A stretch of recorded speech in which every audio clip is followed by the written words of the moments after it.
Where does that criticism come from? The fact that he's afraid. He's afraid, yet he has all the belts. He's afraid of Terence Crawford. He's afraid of Terence Crawford. What was making that fight so long? He waited so long that he became devastated. If you don't do what's right, you will be cursed. And guess what happens? We don't see him fight for anything for a long time. One injury after the next. Car injury, this injury, eye injury. He missed the fucking opportunity to beat fucking Manny Pacquiao. What now? He's a coward. And I don't respect cowards. I know he's a good fighter, but he's a coward. And he ruined boxing.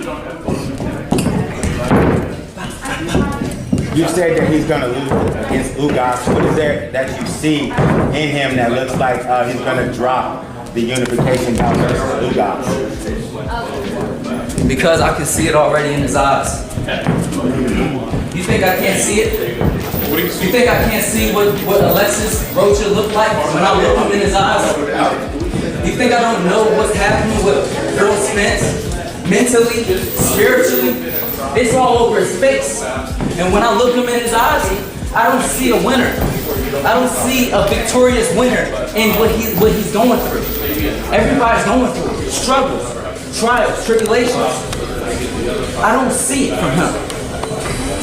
What's going on, boxing fans? It's your boy, Full Counter Boxing, coming back at you with another boxing video for the boxing heads and the boxing mind.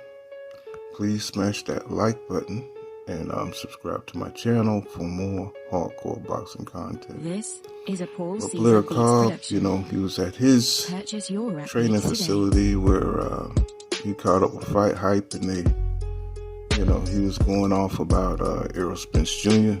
He was saying he was scared of Terence Crawford and Errol Spence Jr. due to all the things he's been through, that mentally he's not ready, to fight Terence Crawford and have the mindset to really win against Terence Crawford or anybody else. He thinks that he's going to lose against Udanis Ugas. And he also said that Errol Spence Jr. messed up boxing. So, he had a lot of, hyperbole and a lot of, he had a lot of discouraging things to say, like he knows Errol Spence Jr. heart and mind, like, you know what I'm saying? Things that you would have to assume that's in a person's, psyche. Blair Cobbs seems to, kind of cross that line and, trying to make it seem like he's stepping into the shoes and mindset of Errol Spence Jr. to really know what's going on. But, Blair Cobbs, he's not a top fighter, really. He's not a top of the line fighter. He's got like 15 wins. Let's see now. Blair Cobbs got like 15 wins, 0 losses, and 1 draw. He's 5'10 and a half, 32 years old, and he's out of Las Vegas, Nevada. Now, he fought Brian Solomon, who's 29 wins, 4 losses, and 9 KOs. He got a TKO in the 5th round. Same Brad Solomon who fought Virgil Ortiz Jr. Virgil knocked Brad Solomon out in the 5th round. And Brad, he was 38 when he fought Blair Cobbs. And just to give you a little bit of background on Blair Cobbs, he traveled with his mother from city to city until she died when he was 11, and he lived with his grandmother till she died. And then he moved with his father, who became a fugitive from the FBI. So from that point, you know, he discovered boxing, and you know, he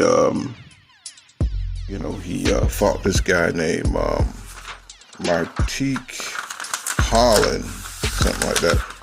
Martique Holland, and you know, he knocked him out in the first round, and so that was July 28th, 2013, right?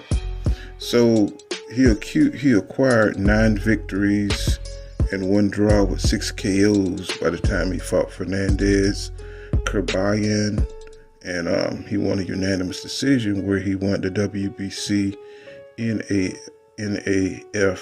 NABF junior title. So I say all that to say that, you know, Brian, you know, Cobbs, he's a lower level welterweight. So, but, you know, at his age, he's not up in the rankings, you know, and he's trying to make a name for himself by clout chasing Errol Spence Jr. and Canelo Alvarez, which are all hot fights. So, you know what I'm saying? It's a good way to do it. And I have no problem with him, you know, talking his stuff, you know, talking his ish. You know, he's trying to get recognized. He's trying to bring some notoriety and publicity to his fight. I think that's, you know, that's okay. Purchase your rap beats today. You know, and it would be even interesting to see if he can talk himself into an ass whipping. Maybe Errol Spence Jr. come by and spar him or something and tune him up a little bit. You know what I'm saying? Just to, you know, humble him a little bit, because, you know, Blair Cobb, you know, he's got that Ric Flair type thing going on there. I think that's hence the name, you know, Blair the Flair, you know. It's kind of corny, but, you know, it is what it is. He's kind of Adrian Bronner type a dude, you know what I'm saying? Just kind of charismatic and, you know, can talk like Keith Thurman. He's athletic, but he got a lot of holes in his boxing game, you know. He keeps his head up, has no defense. He's fast and he's explosive, but his defensive game, he gets hit flush all the time.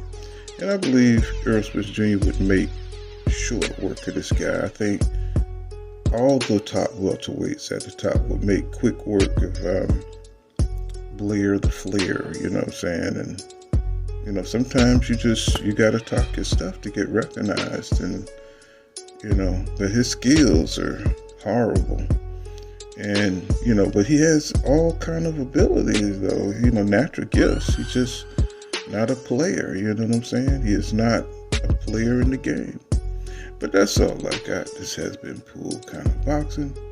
Make sure you smash that like button and subscribe to my channel for more hardcore boxing content. See you in the next one.